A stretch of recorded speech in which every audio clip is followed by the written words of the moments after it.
Los estudios sobre el Apocalipsis. El título de este mensaje es Las profundidades de Satanás.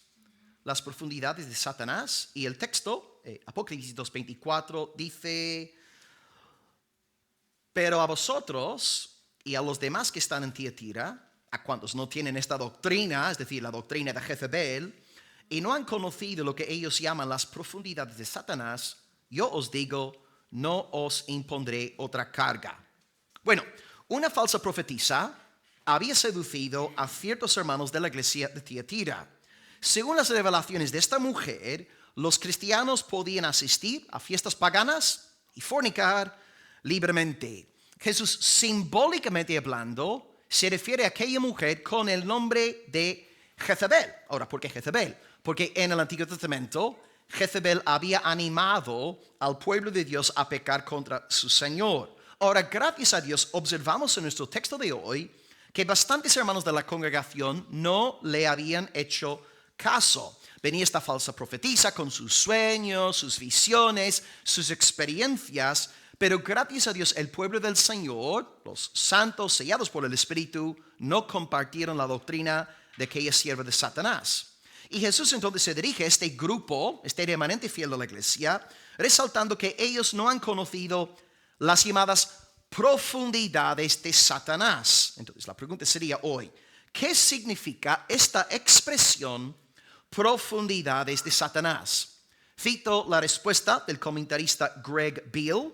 Él dice, cito: es posiblemente la descripción de Cristo de lo que Jezebel y sus seguidores pueden haber llamado las cosas profundas de Dios o las profundidades de Dios. Jezebel, como falsa profetisa, tenía que ganar a adeptos en la congregación y, por supuesto, ella no iba a ir, ganando prosélitos en la iglesia diciendo: hacedme caso y yo os enseñaré sobre las profundidades de Satanás. Seguramente esta mujer, con su alumbramiento, su inspiración, sus visiones, iba hablando en secreto a la gente acerca de sus altas revelaciones, las profundidades de Dios. Por tanto, Bill piensa que Cristo aquí se está metiendo con Jezebel y su doctrina de las profundidades de Dios, diciendo que no son profundidades de Dios, son profundidades de Satanás. Y os recuerdo, si no habéis estado aquí en otras semanas, Jezebel predicaba un mensaje que decía: ya que Dios es un Dios de gracia, un Dios de amor, un Dios de perdón,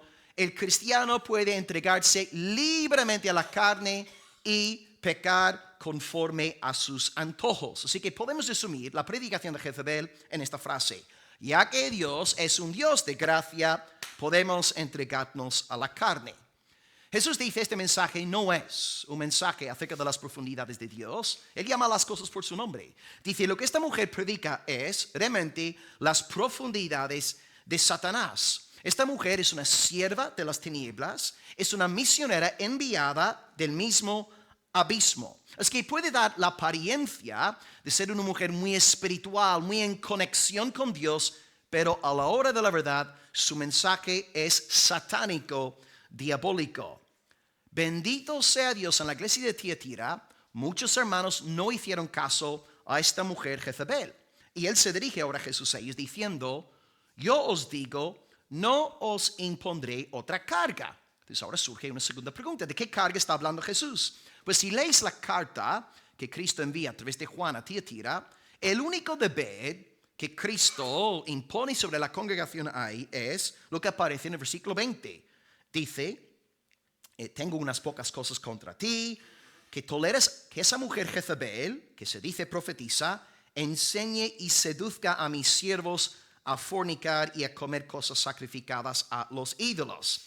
Lo que la iglesia debe hacer con esta sierva de Satanás es expulsarla de la membresía de la iglesia. Entonces él quiere que la iglesia tome medidas disciplinarias contra esa mujer Jezebel. Y Jesús ahora dice: más allá de esto, no os impongo otra carga. Tomad medidas contra Jezebel, sacarlo de la membresía.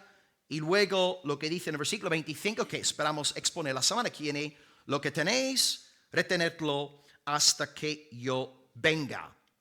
A grandes rasgos que hemos visto hoy, pues dos cosas fundamentales. Número uno, Esta mujer habla sobre las profundidades de Dios, pero Cristo tiene ojos de fuego y pies de bronce bruñido. No podemos engañar a Cristo. Y Él sabe que cuando esta falsa profetisa habla de las profundidades de Dios, está hablando en realidad de las profundidades de Satanás. Y número 2, ¿qué debe hacer la iglesia con una sierva de Satanás así, impenitente, encima seduciendo a otros en la congregación? La iglesia debe expulsar a esta mujer de la membresía para que no siga contaminando al cuerpo de Cristo. Pues Dios nos guarde de los falsos maestros y de las falsas profetisas. Con esta mente vamos a convertir nuestra lectura en 3 oraciones. Sí, oramos conforme a la palabra de Dios, ¿verdad? Predicamos la palabra, cantamos la palabra y oramos la palabra. Oración número 1. Padre, gracias por tu remanente. Gracias por tu remanente. Sí, estaba Jezabel. Sí, estaba este grupito de discípulos que habían aceptado su mensaje de seducción espiritual.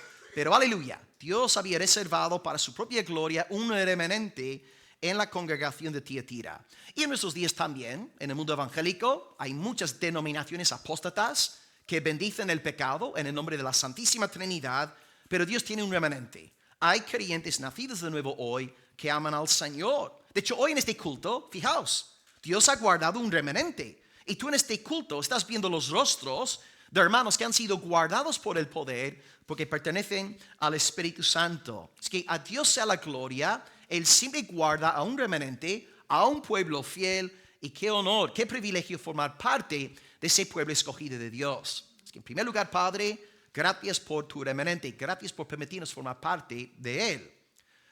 Número 2. Padre, por favor, danos discernimiento. Danos discernimiento. La carta de Tiatira es particularmente relevante para nuestra iglesia en el siglo XXI, puesto que, hermanos, la lista de falsos profetas y falsas profetisas es interminable. Antes del boom de las redes sociales, YouTube, Internet, pues sí, uno podía enterarse de ciertos falsos profetas, pero ahora uno puede conectarse y ver directamente sus enseñanzas en todos los países hispanoparlantes y más allá. Hoy se tuerce la palabra de Dios para que la Escritura apoye las ideas del apóstol de turno, del supuesto profeta de turno. Y así tú y yo necesitamos mucho discernimiento para juzgar si la palabra que está siendo predicada desde el púlpito o desde los propios bancos, si es una palabra de Dios o si no es del Señor. Leo de nuevo una aplicación aquí de Greg Beale. Cito: los cristianos siempre deben tener cuidado con los que afirman tener nuevas revelaciones o verdades más profundas que nunca antes han sido discernidas o practicadas ampliamente en el cuerpo de Cristo. Verás, Satanás no viene a la iglesia vestido de ogro, vestido de dragón. Él viene como ángel de luz, ofreciéndote más entendimiento, una comprensión más profunda de las cosas de Dios.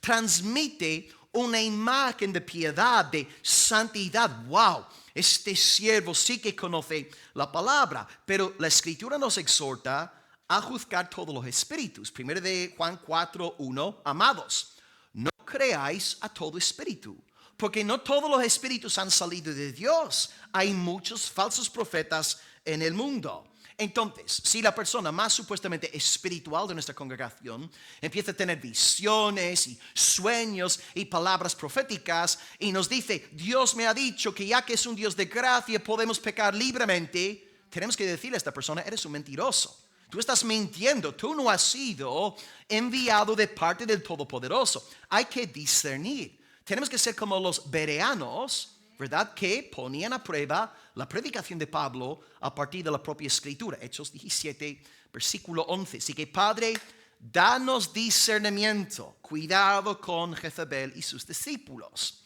Y aplicación número 3. Padre, danos valentía. Padre, danos valentía. Lo que Cristo exige de la iglesia aquí es difícil. Yo creo que no hay nada más difícil para una congregación local que expulsar a una persona de su membresía. Yo creo que es la decisión más dolorosa, más difícil, en efecto, que hay en la vida de la iglesia.